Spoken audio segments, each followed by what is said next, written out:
कञ्चनपुरकी निर्मला पन्ताको घटना झल्को दिने अर्को दुःखद घटना घट्यो बर्दियामा।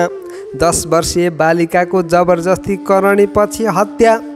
दर्शकबिन यो सोच्नै नसकिने घटना घटेको छ बर्दिया गेरुवा गाउँपालिकामा। गेरुवा 5 झबाई घर भएकी 10 वर्षीय एन्जिला देउवा बाबाआमा रोजगारीको सिलसिलामा भारत गएपछि उनी बुटवलमा आफन्तको घरमा बसेर अध्ययन गरिरहेकी थिइन्। दसैँ मनाउनको लागि आमा भारतबाट फर्किएपछि उनी आमासँगै गेरुवा गएकी थिइन्। दसैँको भोलिपल्ट उनी आमासँगै मामा घर टिका लगाउन गइन्। अर्को दिन मामा घरमा दाइको बिहे थियो। बिहेकै लागि लुगा फेर्ने भन्दै उनले आफ्नो साइकल टिपेर आफ्नो घरतर्फ हिँडिन्।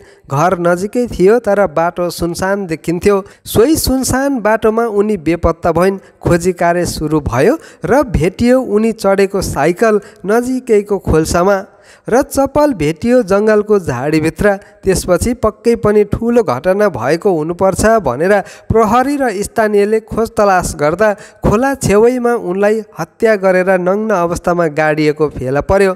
अहिले प्रहरीले उनको पोस्टमार्टम अगाडि बढाएको छ भने अनुसन्धान तीव्र रूपमा गरिएको छ। छिटोभन्दा छिटो छानबिन गरेर दोषीलाई कडाभन्दा कडा सजाय दिन चौतर्फी माग उठिरहेको छ।